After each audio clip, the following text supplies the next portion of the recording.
Hi, I'm Richard Karn, and you may have seen me on TV talking about the world's #1 expandable garden hose. Well, the brand new Pocket Hose Copperhead with Pocket Pivot is here, and it's a total game changer. Old-fashioned hoses get kinks and creases at the spigot, but the Copperhead's Pocket Pivot swivels 360 degrees for full water flow and freedom to water with ease all around your home. When you're all done, this rust-proof anti-burst hose shrinks back down to pocket size for effortless handling and tidy storage. Plus, your super light and ultra-durable Pocket Hose Copperhead is backed with a 10-year warranty. What could be better than that? I'll tell you what, an exciting radio-exclusive offer just for you. For a limited time, you can get a free Pocket Pivot and their 10-pattern sprayer with the purchase of any size Copperhead hose. Just text WATER to 64,000. That's WATER to 64,000 for your 2 free gifts with purchase. WATER to 64,000. By texting 64,000, you agree to receive recurring automated marketing messages from Pocket Hose. Message and data rates may apply. No purchase required. Terms apply. Available at pockethose.com/terms.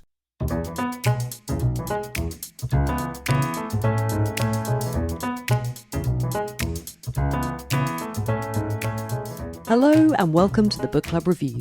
I'm Kate, and this is the podcast about book clubs and the books that get people talking.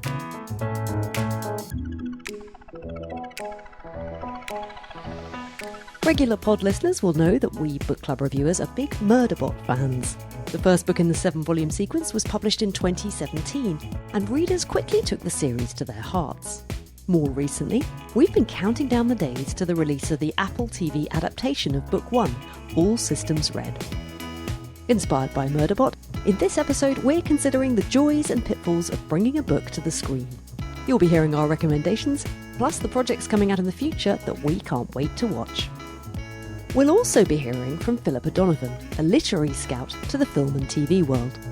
Philippa runs her consultancy Smart Quill, which she founded in 2011 to bridge the gap between agents, publishers and authors around the world. She's giving us the inside track on the business she equates to being a literary spy.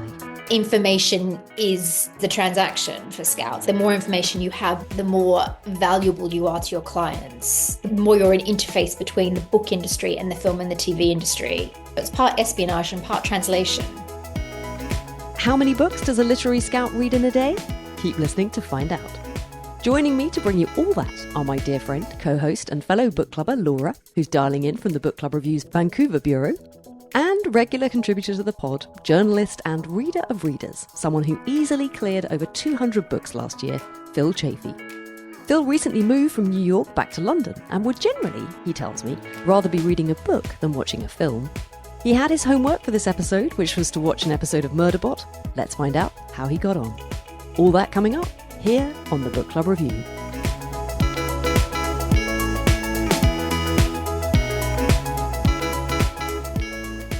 Great to have you both here. Laura, you're on a flight. Your child is asleep. You don't have to do anything. You have a book in your hand and the in-flight entertainment system in front of you. Which do you choose, book or film? Ooh, airplanes are different. Usually a film, but it would depend if I already had a book on the go. Airplanes are a weird vortex, and actually just going straight into movies or into a really long film series for an 8-hour flight is a good strategic move, I think. You're not going to read for 8 hours. Phil, how about you? Probably these days the book. I did Game of Thrones once on these flights from New York to Korea, and I did literally read for 14 hours or something.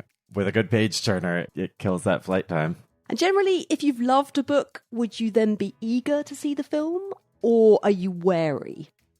I would say wary. I am not a visual reader. So for things that are very visual, like sci-fi, like fantasy, like some historical fiction, I love the idea of seeing it because I can see stuff that I have not imagined. If it's a more literary thing, I am often nervous, I would say. Not a visual reader. That's so interesting to me. Is it like you just hear the book? I conceive of it, but I've never been the person who's noticed the color of the character's hair or has a mental picture of them in my head. So I'm never really upset by casting. And it mystifies me when people are, because it's just not how I process books. Because this is a big problem that I have. I really am extremely wary of seeing an adaptation of something that I've loved, because I like my own idea of those characters. And I do see them quite clearly. I have quite a specific idea of what they look like. And also, the places they're in. So it can be jarring to see something brought to life on the screen. How about you, Laura? I am generally eager, but with a healthy dose of skepticism.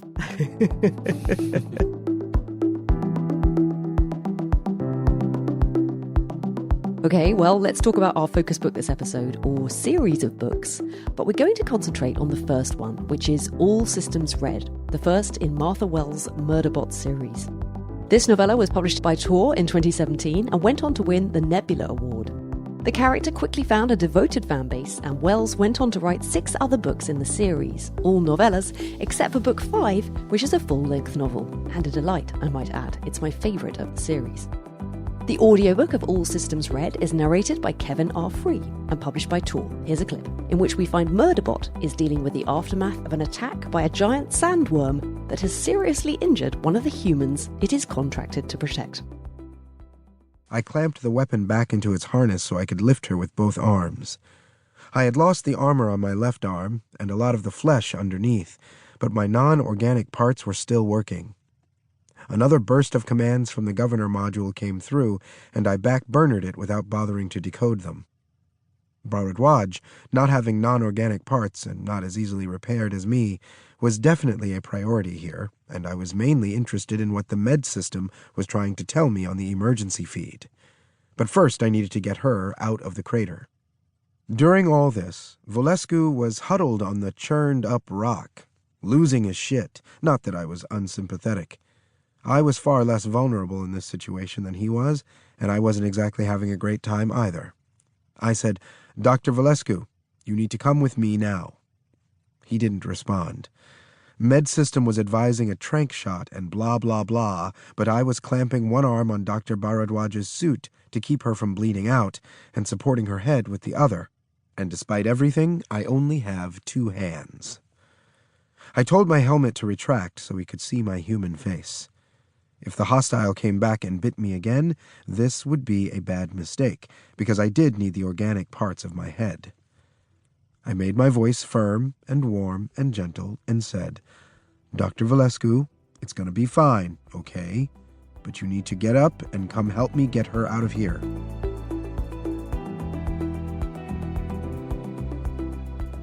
It's thanks to you, Laura, that I discovered the Murderbot books, because you discovered them, but I can't remember now where you discovered them. I remember you flagged them up on the pod. I think they were called out for a recommendation at Book Warehouse, which is a terrible name for a very nice independent book chain in Vancouver. And I do always find the best sci-fi and fantasy from bookshop recommendations. That's where I really trust the reviewers. It was very thin and it was hardback, but it just sounded like exactly what I needed. So I splurged, bought it, and then I very quickly accumulated the rest of them, either by getting them out from the library or getting them on Kindle, or when I couldn't do that, getting them in print. So sadly, I don't have a full set, but I would like to have a full set. What about you guys? Yeah, because they're actually quite beautiful.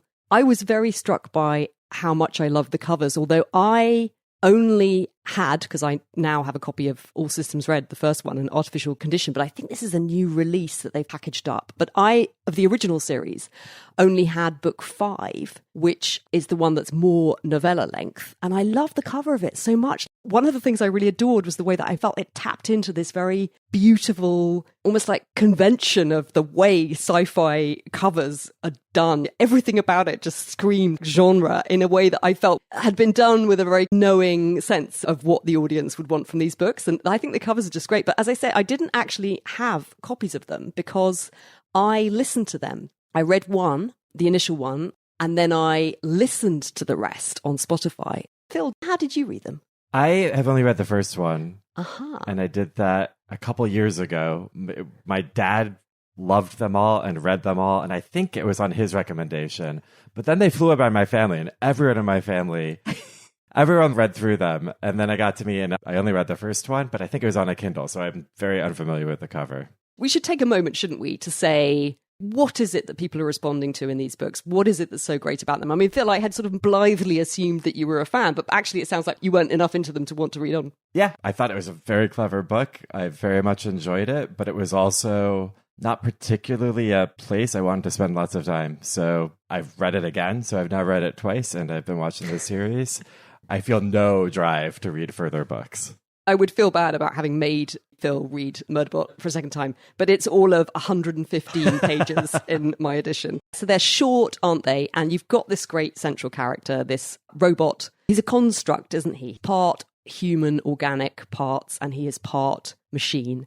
It's not he, it's it. And this is such an important fact of Murderbot's whole persona, the fact that it's not gendered, right? It's just neutral. But because of the TV series and watching Alexander Skarsgård in the role, it flipped a switch in my brain slightly, and I suddenly found myself thinking of Murderbot as a he, whereas when I read the books, I didn't. One of the things that I really enjoyed about the books was the way this main character is so ungendered. It's a non-thing. What is it, Laura, that you loved about them so much? I love the Murderbot character, and it's told in the first person, so you are inside its head as it is grappling with its newfound freedom to do whatever it wants. It has hacked its governor module. Previously, it was created to serve human beings and to protect them, but also to do anything they asked, which could involve hurting other people or hurting themselves. So it's a very bleak existence.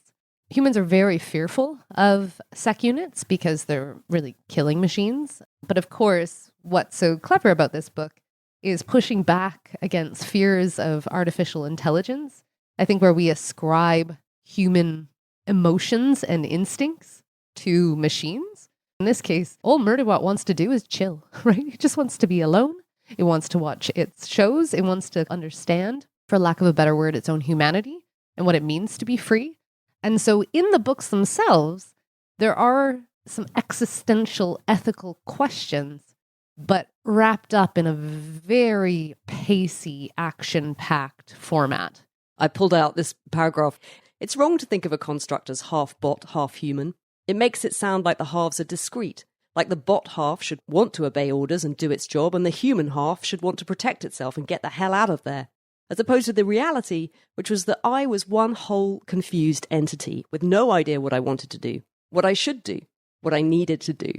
There's this ongoing existential philosophical thread of inquiry, and yet at the same time, there's this incredibly relatable, it doesn't really want to work. It's not, it just wants to do things that it enjoys, and it finds it really tedious, the way it keeps having to get drawn into these human problems and these situations that it thinks are ridiculous. I think that's an interesting question, because so much of what's going on with this character is internal, and even as I think one of the delights of the book is the way that Martha Wells is very good at using the body language of this construct to convey emotion. The classic thing it does is if it gets upset about something or overwhelmed, if someone says something nice to it, it has to go and stare at the wall for a bit just to calm down. In the books, that's a very delightful, understandable thing that it does. But when that translates to the screen, I just thought, how are they going to handle this robot staring at walls? This is not going to make for great television. So let us come on to the recent Apple adaptation of the Murderbot Diaries.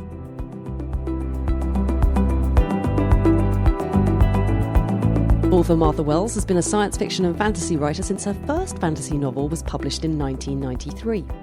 Her work includes the Books of the Raksura series, the Il Rien series, the Murderbot Diaries series, and other fantasy novels, most recently Witch King.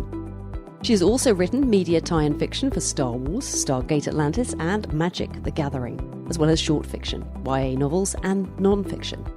She has won Nebula Awards, Hugo Awards, Lotus Awards, an Alex Award, and a Dragon Award, while her books regularly appear on bestseller lists. She's a member of the Texas Literary Hall of Fame, and her books have been published in 30 languages. She is also a consulting producer on the Murderbot TV series. Murderbot is played by Alexander Skarsgård and is streaming now on Apple TV. Here's a clip. I am a security unit, or SEC unit. I was built to protect and obey humans, and humans are idiots. But now that I've hacked my programming, I can do whatever I want, as long as they don't find out. So, as fans of the books, the big question is, what did we make of the live-action version of Murderbot? I think I'm enjoying the series more than I enjoyed the book. Ooh, controversial. There are multiple episodes, but they're also short. They're short little half-hour episodes. I feel like they get the humor, which was one of the things that is very compelling about the book. I think one of the reasons I like it more, and I think one reason I like some adaptations of genre books, is there's a whole lot of other scientists here where reading the book, I was not really sure. I mean, you sort of know the character name, but they're not really drawn out. And just attaching an actor to a character and seeing their face and blah, blah, blah, it builds in some other character. This show also builds out those characters a bit more, so there's a bit more for me to cling on to. But mainly, I think it's just the tone. I've laughed a lot watching the series. I laughed reading the book too, but for whatever reason, maybe it's also the visual thing. I can see the spaceship and see all that stuff. I am looking forward to watching the series much more than I am looking forward to reading further books. Yeah, it was my reaction too. I thought it had really honoured the things that made the original books great. And I think it's significant that Martha Wells is an executive producer on the show. I suspect she's been quite closely involved with it because I feel like you can tell. While it's not the same, because obviously they've had to change a lot of things that on the page you just read them, but somehow they've had to find a way of expressing these things through visual action and dialogue. But I think the spirit of it, to me, felt very true to the tone of these books. And what's great, I think, in the TV series is actually the degree to which, as you were saying, like the other actors, apart from the main Murderbot character, are much stronger presences and stronger personalities. And then you really get much more of a sense of how being around these humans and almost the disconnect between Murderbot's conception of itself and its existence and these messy, complicated, emotional humans who just make these terrible decisions all the time. You really see how they start to affect it and change its perception of itself in a way that I've really been enjoying. I have somewhat enjoyed it, but I don't think it's that great. I feel like the tone is off. I was reading through some reviews, and there's some people who agree with me, there's some who don't. But the tone feels a lot less sharp. And I don't love the portrayal of the humans, in quote marks, who he's with. I feel like they've been turned into slightly foolish spoofs of who they really are. In the books, you have this really sharp difference between the crew he's with and the capitalist society that he lives within. I can't quite get my terms right on this, but essentially sec units are owned by this capitalist organization who are totally mercenary, absolutely without values, and own any number of worlds. Everything's about ownership. Now, the crew that he's with right now, they're from a planet that is very much values-based, where you can't own a sec unit, although let me correct that, you might still have to be a guardian to one. But anyway, it felt very, these are foolish people who don't get it, rather than that these are super smart humans that sec unit happens to be with, who are just maybe a bit out of their depth in this situation because of what it is. I think that's what I feel is missing, is that they turned the humans and their approach to society into something naive, rather than what is very clear in the books is that they are principled humans just living in slightly different ways.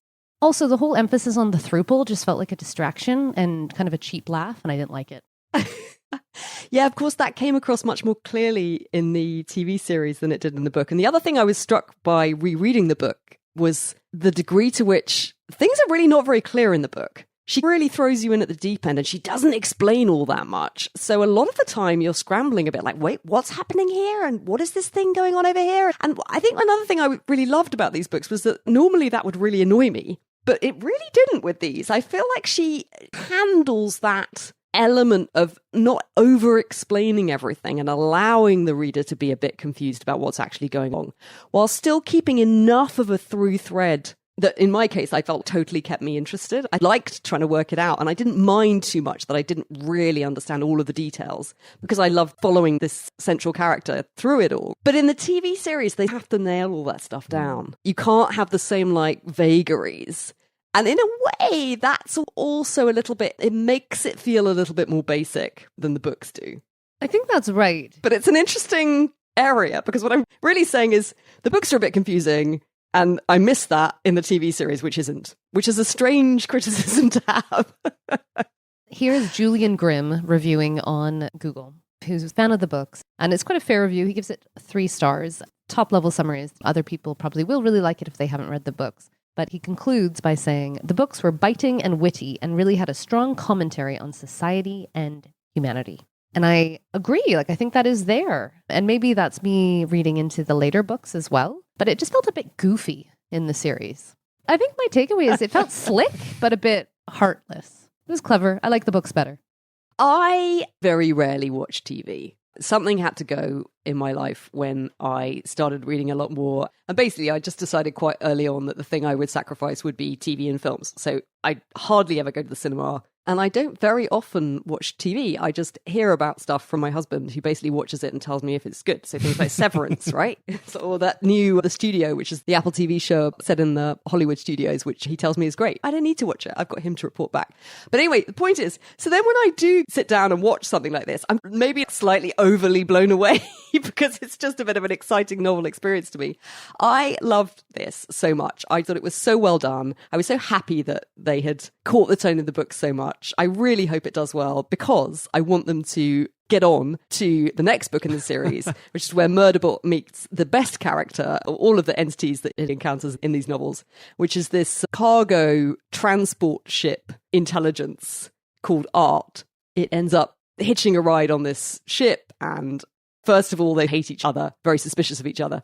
And then gradually this evolves into something like friendship, although that's not really quite the right term for the relationship they have. Anyway, it's one of the all-time most joyful things to read and to watch that relationship evolve. And I'm excited about how they might do that. Aren't you nervous? On TV. Although also nervous, because it's all going to depend on the voice that they use. If it's not right, it's a worry. All in all, what are we saying? Are we recommending the books? I would wholeheartedly recommend the books. I think you would too, Laura, wouldn't you? Yeah, absolutely. And I think, you don't have to read them all. Phil gave it a shot. If it's not for you, that's fine. You can try the TV series. I liked the book. I didn't keep going. Yeah. But I have nothing against that book. It's a great book. You may have missed out, because to Kate's point, it gets even better with art. Okay, I am slightly... I might try the second one. Book five it's is a the good very one. small commitment trying these books. Because book 5 is a proper novel and Art comes back. They're back together again. And it's so satisfying because it's complicated even for Martha Wells, book 5. There's a lot going on. I loved it so much. But yeah, you've got to get there. And then TV series, I'm certainly a fan. I would highly recommend it to people if they fancy honing up for an Apple TV subscription, right? Because it's not actually free for everyone to watch. We did get an Apple subscription just for this occasion. And there's so much to watch. Like Kate, I'm very much out of the loop.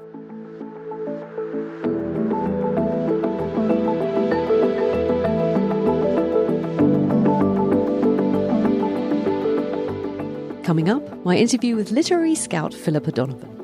But first, if you've noticed an advert or two in this episode and find them annoying, fear not. You can come and listen to the episodes ad-free over on Patreon. Patreon is a nifty platform that allows people to support the shows that they love. You can listen via the app or in your own usual podcast player via the RSS link. And don't worry, I give you full instructions for how to set this up. But wait, there's so much more than ad-free episodes. You'll get the Book Club Review Weekend, the extra show I make just for subscribers that's a topical mix of news and interviews with reader friends and book world folk. You'll also find our chat threads, where you'll be able to swap book recommendations with other Book Club Review listeners.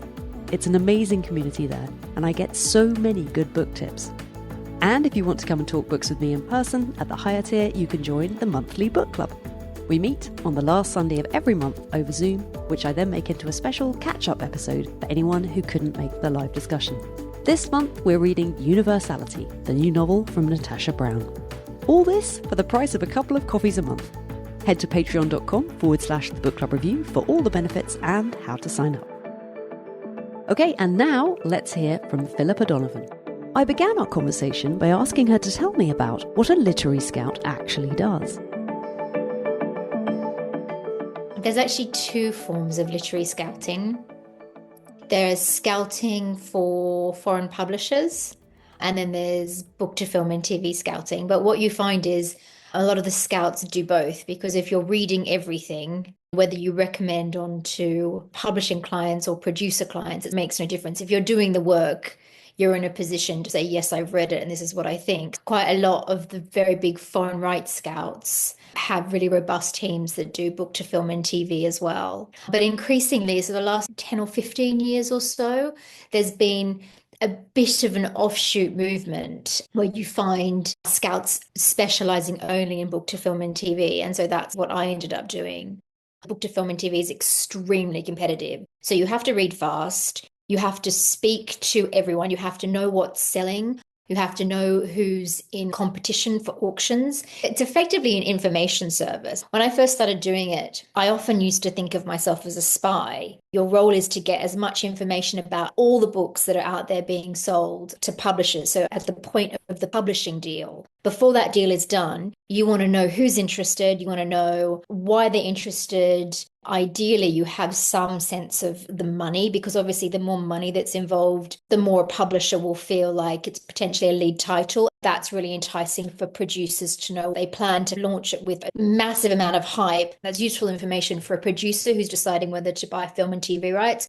Being able to articulate plots is another part of the job, and articulate it in a way that doesn't make your reader go cross-eyed. What actually happens, why it's successful, possibly why it's not successful, and therefore why you're recommending or not recommending. Ultimately, do I think this is a yes or a no for film and TV?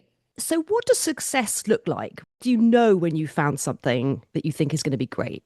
It is such a subjective industry on every level. You know, what some literary agents love, other literary agents don't love. What some sell to publishers ends up being enormously successful in the hands of a readership, and for others less. There's very little correlation. I don't always know what will work, but I know what won't work. And I feel like that's pretty powerful, because there are certain things that producers will always look for and certain things that they will shy away from.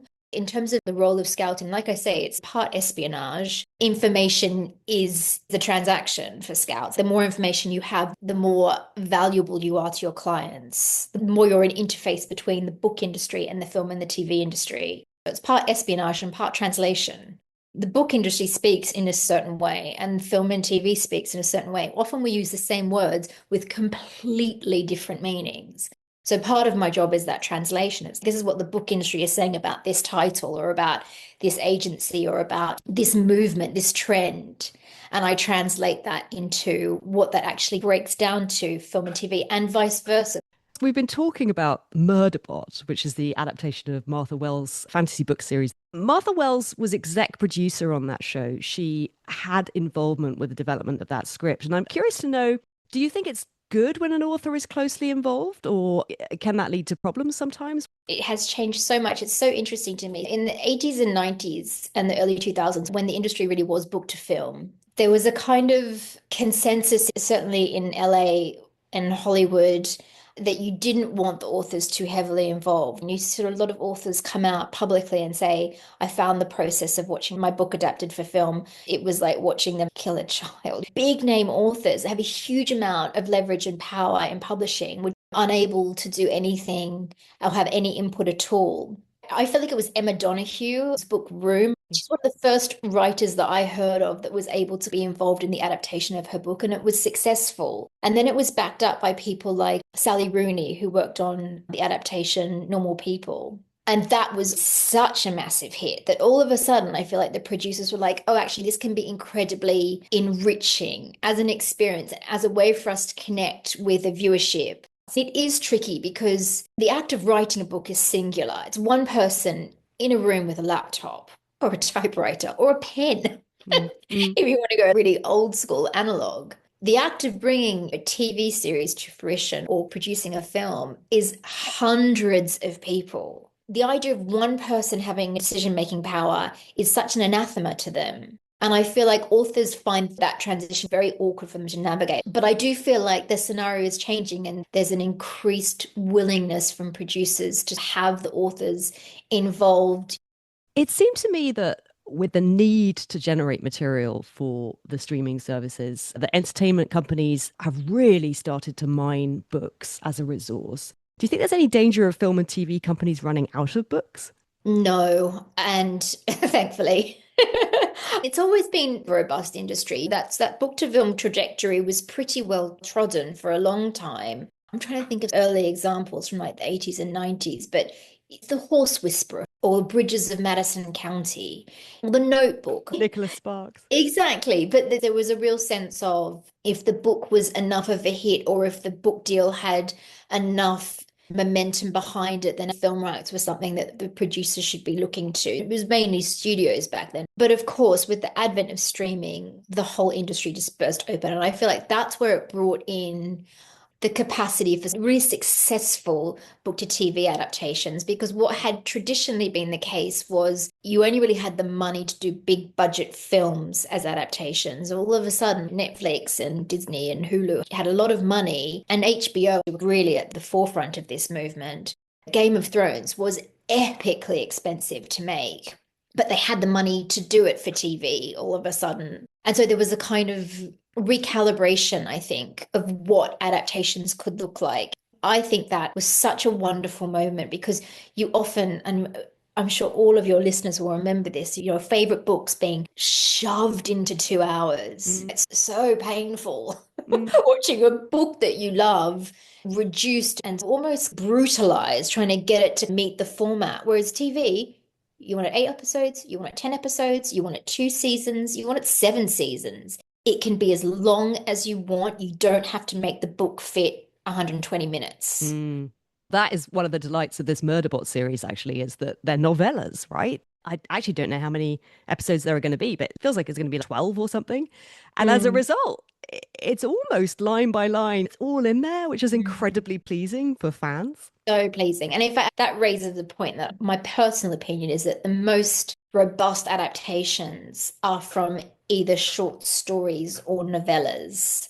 Certainly for film, like I say, for TV, you have a bit more space to work with. So if you've got 7 books in the series and they're all 500 pages long, you can adapt whatever the end material is to that amount of material. Personally, I feel like short stories and novellas are incredibly appealing to producers because they leave space for the hundreds of other decision makers that are all of a sudden in the room discussing how to make this happen and how to make it happen in a way that honors the fans and honors the readers and honors the originator, the writer, the creator. It feels like there's so much lovely space for them to work with. You get really gorgeous adaptations from that original format. For example, Arrival, that film, it's quite old now, but I think it's one of the best adaptations I've ever seen. It was based on a short story by Ted Chiang. And then you've got things like Brokeback Mountain, obviously, which is based on a short story. There's a lot of evidence to show that the really successful transitions come from scarcer, more limited in word count and page count IP. It's a fun job because you get to read. When I tell people what I do, they're like, that is just the dream. You get to read for work. Are you still able to read for pleasure? How do you manage to balance this sense of reading being work and reading being a joy?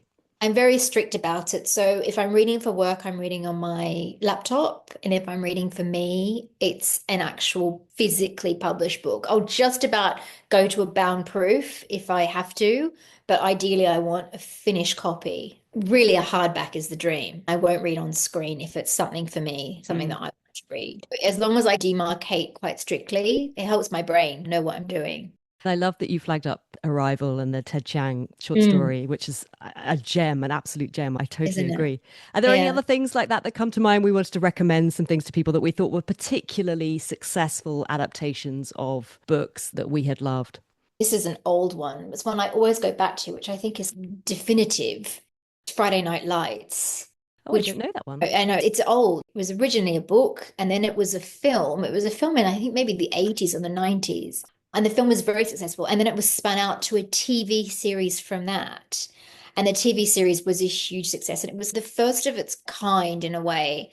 And I tell you the reason why I love it so much, because I feel like this is when adaptations are at their most glorious, is when they use the book as a starting point for the conversation, feeling so beholden to the content, to the author. I've got to get it right and got to include that scene and got to make sure that character has that exact hair. That can be so dulling for creativity. And the people who work in film and TV are highly creative, literally definition of visual. Like they see everything so visually. This is why I think actually author contribution is so useful going forwards, because it means that you can use the book as a starting off point for what the end result might be, because you have their input. They're not feeling alienated, like you're taking this way out of the realm of the book of what I originally envisaged. It's like, this is now something new. It exists in a different space. It is not literally text taken and plonked on screen. Taking the best bits of the book, understanding what made it resonate, what made it powerful. And I feel like Friday Night Lights, the TV series, did that so well. It was an evolution.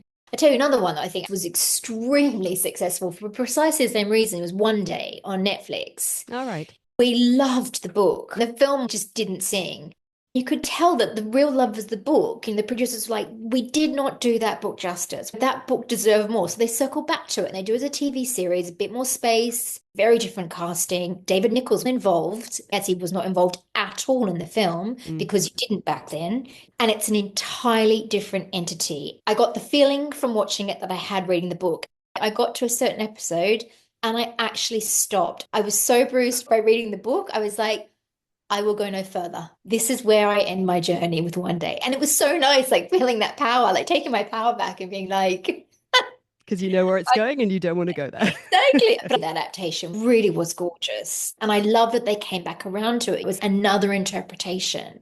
The film was actually good, but it was one version of it. And I feel like books can give rise to many lives, not just one life. And they're the adaptations that I love when you think creatively about, okay, this is the original material, but where can we spin it out to? You've just reminded me of the TV series of Jilly Cooper's book, Rivals.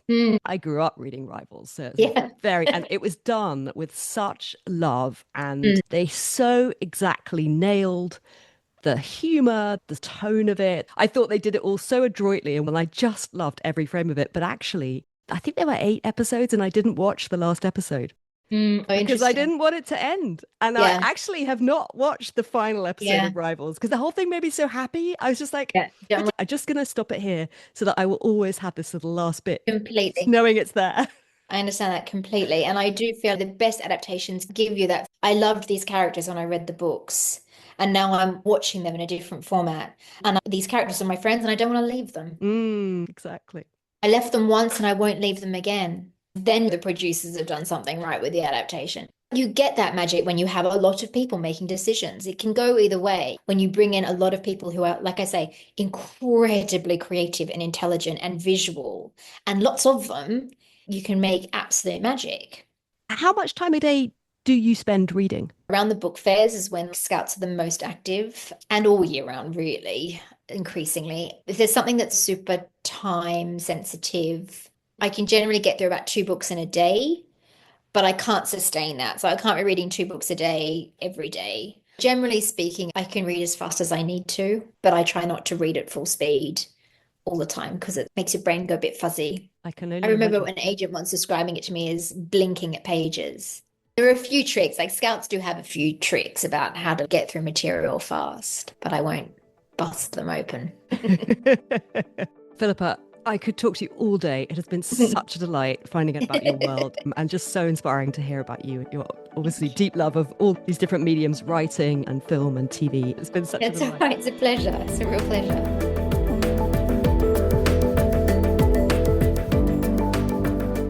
I loved meeting Philippa, and if you want to hear more, there's a longer version of our conversation over on the Patreon feed, which I've made available to all. You don't have to be a paid subscriber to listen. You'll find the link in the show notes. Philippa recommended a bit of a backlist classic in Friday Night Lights. Now it's back to Laura and Phil for some more recommendations of our favourite film and TV adaptations of books that we've loved. The Reddit thread Suggest Me a Book I've Been Known to Haunt has a lively discussion on book-to-movie adaptations. Redditor Queen Red launched it with, I finished reading The Girl on the Train in 3 days. I loved it.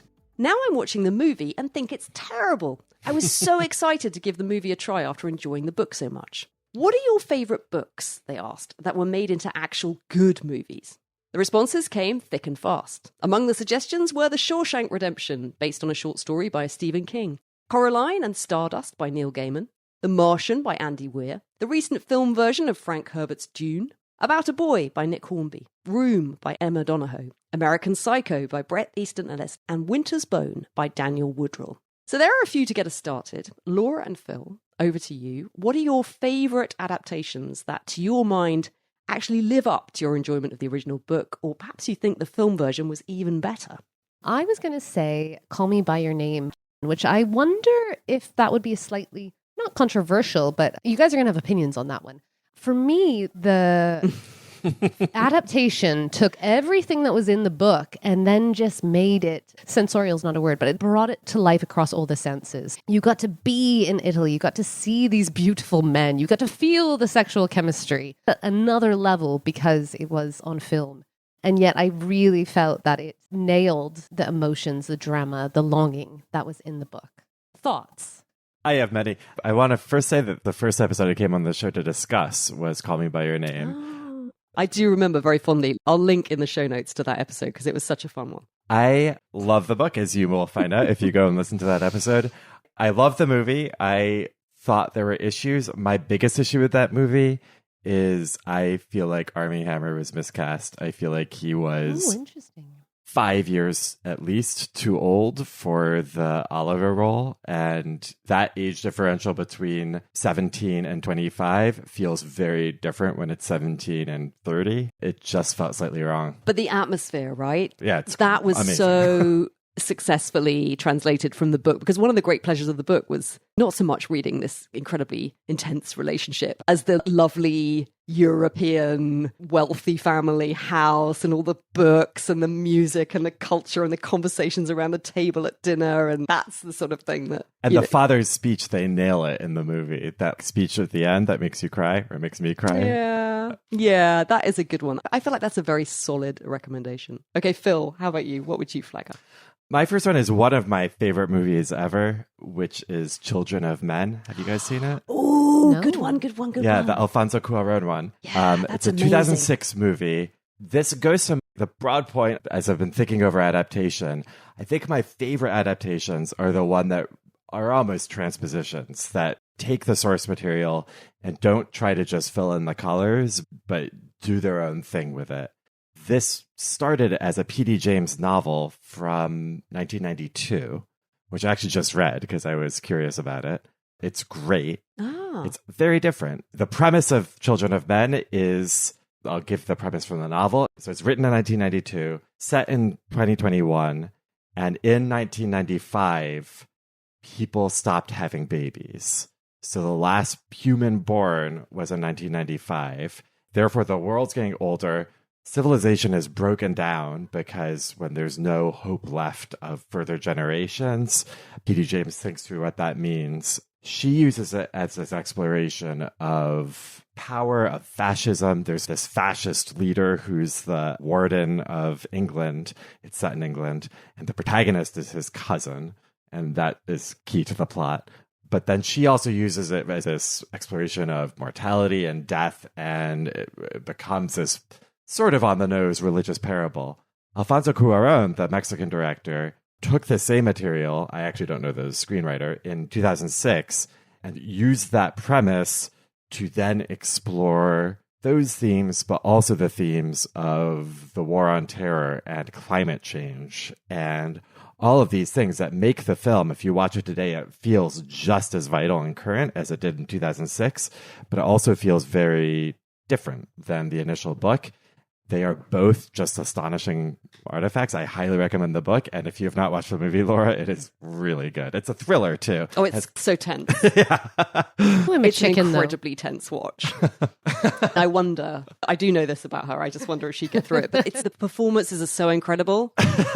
And there is something so beautiful about it. It really captures something so profound and meaningful about human existence. It's all in there. And it's Clive Owen, Julianne Moore. It's a good cast. And you get Clive Owen. He's just gorgeous.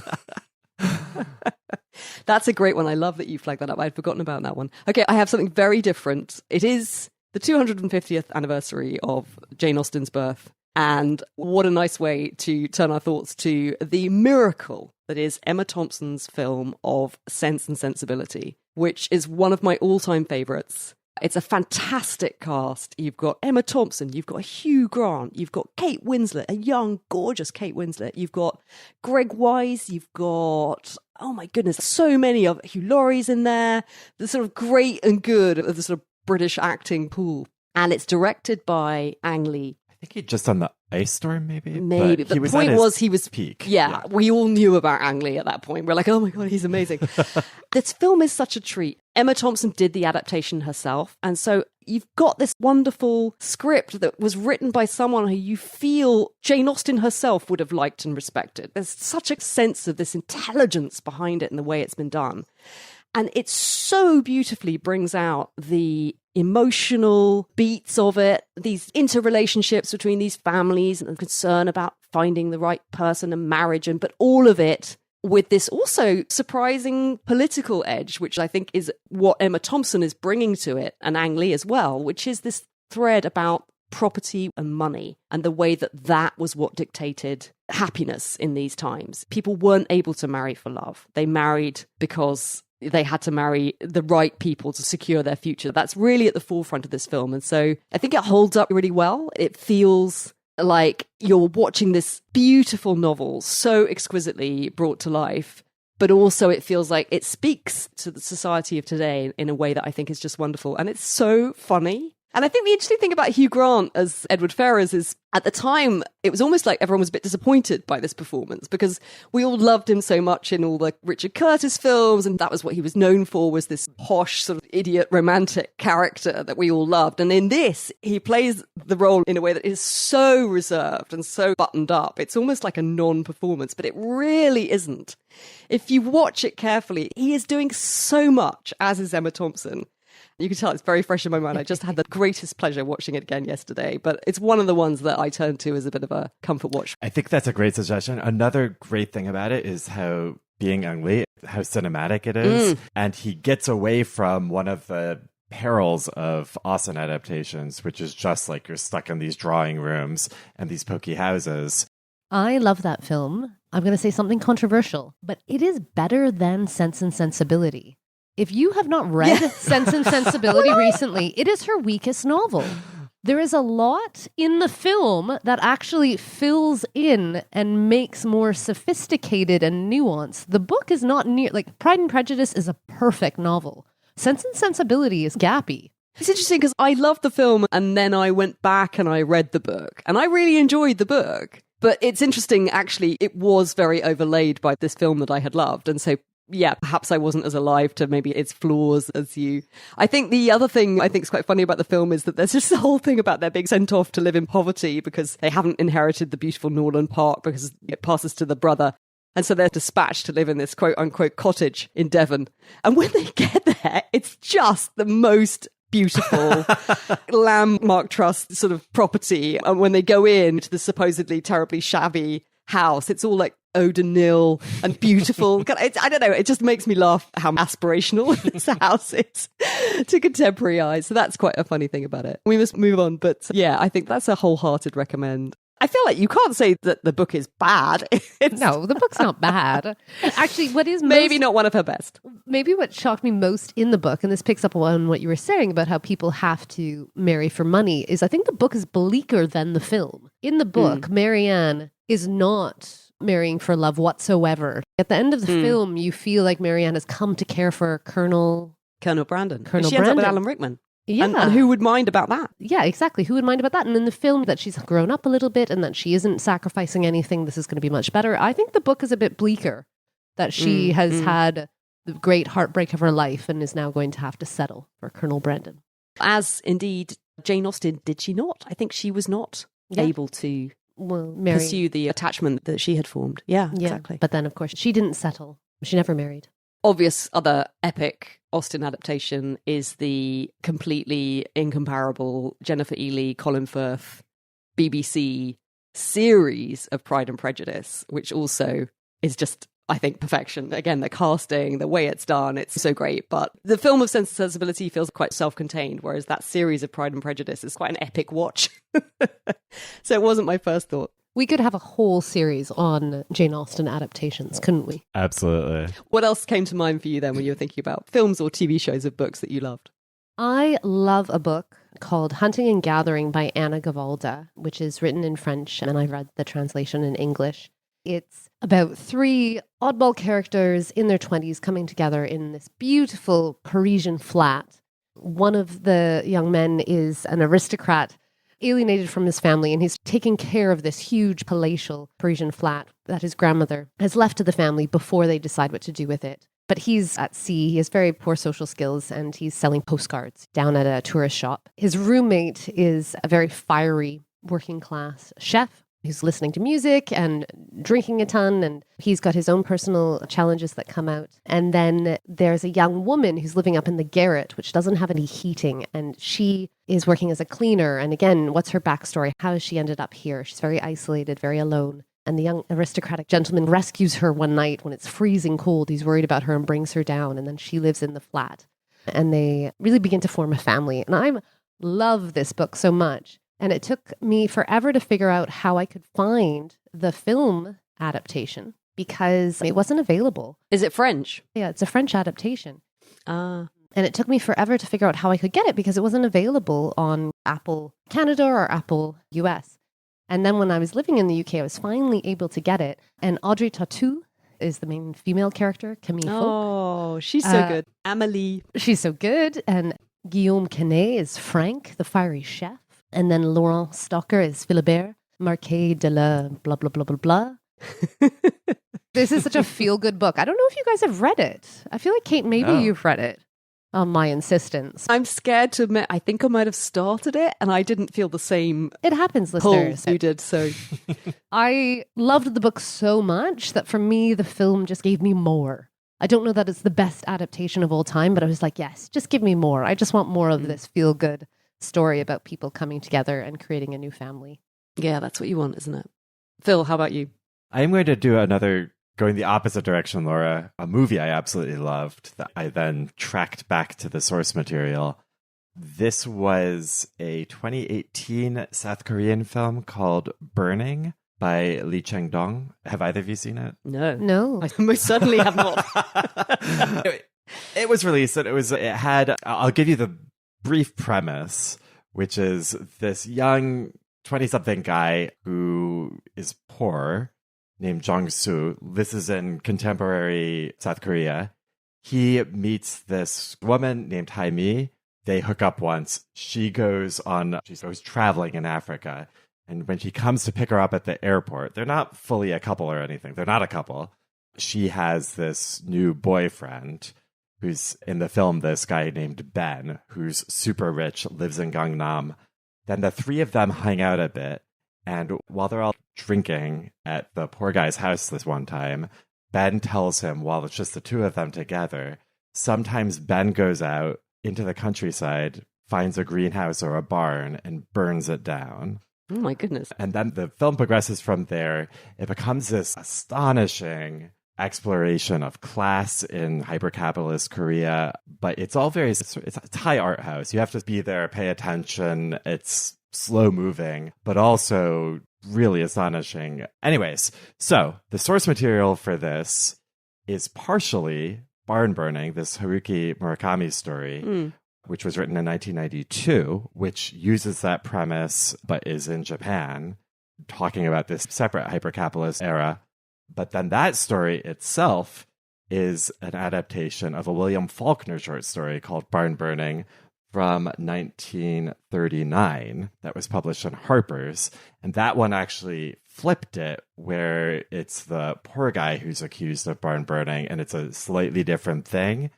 The director, Lee Chang-dong, I think references both stories, but if you enjoy the film, it's really fun going backwards and finding the source material and seeing how each of these amazing artists transpose the source material and uses it to explore different things. That's my rec. Highbrow. Not sure I'll be racing to watch that one, but listeners, you may feel differently. And I love that you brought it up. I love knowing that it's there for me. That's why we bring you on the show, Phil, to make us to raise the bar. Run very much more towards the mainstream. I quickly would flag up a couple of TV adaptations that I thought were really wonderful. One is, again, going back to the 18th century, the television version of Susanna Clarke's Jonathan Strange and Mr. Norrell. This is one of my all-time favourite books. And to say that I was wary of watching the TV version is putting it mildly. I was really nervous. Because once you've seen a TV version of something, then that superimposes your idea of the characters. And yeah, we talked about earlier, so I was worried. And I thought it was done so perfectly. And I loved the casting. For me, the casting really worked. I can't remember the name of the actors, but they really embodied my own mind's eye version of what I thought these two eccentric practicing magicians, because this is the idea if you don't know the story of Jonathan Strange and Mr. Norrell. It's set in 18th century England, London. There's a magical society, which is a sort of group of people who are enthusiasts about magic, but they can't actually do magic. It's not that they're magical in any way. And then it turns out that there are two individuals in England who actually are able to perform spells. They really can do magic. And one of them, Mr. Norrell, is hoarding all the magical texts and literature and material about practical magic that he can get his hands on and guarding it very jealously. And the other, Jonathan Strange, wants magic to be discussed and almost enlightenment scientist. He wants it to be explored and to be accessible. So it's this great clash between these two opposing philosophies, and then many adventures ensue. One of the joys of the book is these footnotes. If you're a person who likes footnotes, you'll be in heaven, because they are very rich and discursive, and they take you off in all these little different directions from what's going on in the text, but that's a great delight. Obviously, you don't get that in the TV series, but I didn't mind, because the TV series felt very rich and beautifully done, and I loved the arc of it. I thought they ended it in a way that, to me, felt just right. And then the other one, very quickly, is the TV series of Taffy Brodesser, Agnes Fleischman is in Trouble. Ooh. Which starred Claire Danes and who's that guy? Jesse Eisenberg? Yeah. And again, I thought the casting was just right. It felt like they really nailed it. And I think that was an interesting one because they played around with almost the form of it more. I thought they took the source material, and the TV adaptation was quite different from that in some ways. But Taffy Brodesser Agner was involved in producing the series, and I think you could really tell. And it was very true to the spirit and the humour and the political points that book was making. All of that was in there, and I thought it was a joyful watch. I really enjoyed it. It was a good one for me. I actually watched one episode of that and thought I might like it better than I even liked the book. Yes, it was one of those. I might follow up. Good actors, right? That can really help. Yeah. All right. I've loved feeling inspired about watching all those. Thank you very much for bringing them up. Just to finish on, is there anything on your radar that you know is coming up? Films take a long time to make, and quite often we hear about things way before they come out. I know I'm excited about the film version of Deborah Levy's Hot Milk, which I saw a trailer for the other day, and I thought, oh, that looks good. Because that novel is very cinematic, and I thought, yeah, I want to see that translated onto screen. And again, amazing casting with Fiona Shaw playing the memorable hypochondriac mother, if you've read that book. And the other one, which actually is just out in cinemas, but I missed it, and now I'm waiting for it to come to streaming, but that is the adaptation of The Friend by Sigrid Nunez, which has Bill Murray and Naomi Watts. And again, watching the trailer, it just seemed to me like it was going to be a really good adaptation. And I love The Friend. I thought The Friend was a wonderful book about a woman who inherits, a dear friend of hers dies. She's grieving him, but she's also inherited this dog of his, and this dog is a Great Dane, so it's a very significant presence in her life. And she lives in an apartment where she's not allowed to have a dog, so it causes all these complications. And so the novel is a wonderful mix of this frustration and the difficulties of caring for this dog. And the dog is also grieving. It's missing its master. And so this is a very beautiful exploration of loss and how we move on and how we heal, and all of that's in there. It's one of those funny, poignant, perfect books, and I think the film looks like it would be good. So yeah, I'm keen to see that. How about you guys? Kate, you're going to be horrified, but I am looking forward to Emily Henry's People We Meet on Vacation, which I'm sure is just going to be the first of many adaptations of Emily Henry novels. Could only be better than the books, if you ask me. It Controversial view, I know. It seriously will be, I bet. If they do the casting well. And I've only read Book Lovers, and it's possible that the others are better than that. No, probably not. What about you, Phil? I am looking forward to it, mainly because I'm very curious how they might approach it. The adaptation that Stephen Frears has signed up to direct of a TV show of The Anarchy, that William Dalrymple book from several years ago, which is a history book about the British East India Company that spans several centuries. And they are now going to make a dramatized TV show of this, not a documentary or anything. And Stephen Frears is a great director, so I'm very curious what this might look like. Yeah, I'm also intrigued by that. I actually started that book, and it was amazing, but also just such a doorstep. It defeated me. Fair. But I felt bad because it was really well written. Yeah. All right. Oh, and there's one more I've just spotted in my notes, which is there's an adaptation of The Salt Path, which is that book by Raina Wynn. It's a memoir about the couple who are in this desperate situation. The husband has got this terminal illness and they lose their home, and with nothing else to do, they set off on this walk around the coastal path of southwest England. And I was just intrigued by the casting of that one because Gillian Anderson is going to play Raina Wynn. And I thought, oh, I could see that. I think that would be good. It's also with Jason Isaacs, who was the dad in the last season of The White Lotus, for those who... And he is great. They are both so good. I want to see it just for the cast. I've not read the book. From the book, I was really surprised by how much I liked and got from the book, which is not... It was a massive hit and a bestseller, and it obviously meant a lot to a lot of people. But normally those sorts of books... Perversely, I tend not to like that much, but I really did like The Salt Bath. I thought it was really great. I got a lot from it. I have top news coming to you fresh from my own research, which is that there's going to be a new Pride and Prejudice on Netflix, either towards the end of this year or next year. It's going to star Emma Corrin and Jack Lowden. I don't know them, but Olivia Colman will be Mrs. Bennet, which is very exciting. And then perhaps slightly surprisingly, but intriguingly, Dolly Alderton, author of Everything I Know About Love and Good Material, has been involved in the adaptation. Oh, wow. Oh, interesting then. Yeah. I mean, I think it's she's not a modern great, adaptation, I don't think. It's nice in a way, isn't it, as well? It almost feels like it's one of those texts where every generation deserves to get their own version of it. And that's fair. I see that the Colin Firth one, for me, that's always going to be the source. But I could see that people coming up now, they deserve their own version. I agree. And we deserve more and more versions every decade. So lovely to have all these things to look forward to, because like Murderbot, basically, I may not watch that much TV, but I always want to be watching TV. So I'm happy that all these things exist. And what's better than bookish television? Nothing really, other than books, to be clear. If you're going to watch television, let's bring it back to books. The best of both worlds. All right, thank you guys so much for joining me. This has been a delight. Thanks. Thank you, Kate.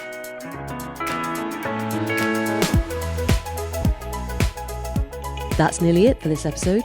You'll find all the books mentioned, plus links to trailers of the films we talked about in the show notes. This episode of the Book Club Review was made by me, Kate Slotover. You can support me in making the podcast over on Patreon, where subscribers get ad-free episodes, and most weeks there's an extra minisode. Coming up for subscribers, I'm exploring Australia's Stella Prize with a review of the winner, Theory and Practice, by Michelle de Kretzer, and some recommendations of Australian authors to watch out for from a friend with her ear to the ground of the Australian book world. At the higher tier, you can join me to talk books in person at our monthly book club, held over Zoom, with a recording posted later to listen back to for anyone unable to make the live session. In June, we're reading Universality by Natasha Brown and are about to vote on our upcoming reads for July, August and September. Find all the details over at patreon.com/The Book Club Review. Next up on the main show is Explicitly Literary. I'm joined by author Alex Allison and writer and critic Elizabeth Morris to consider the current trend for spicy books, particularly where dragons are involved. But what do readers want or need from sex in books? We're going to attempt to figure it out with some recommendations for our own favourites from the steamier end of the bookshelf. If you want to keep in touch, you can find the pod on Instagram at Book Club Review Podcast or email us anytime at thebookclubreview@gmail.com. Drop us a line. No one emails. It's nice to get letters. If you head to our website, thebookclubreview.co.uk, you'll find full show notes and a transcript, plus our episode archive, where you can have a browse through and listen to any one of over 170 other episodes. Each one, in my view, a gem. And if you enjoy our shows and want to do a nice and completely free thing to support us in return, please do leave a quick star rating and review via your podcast app.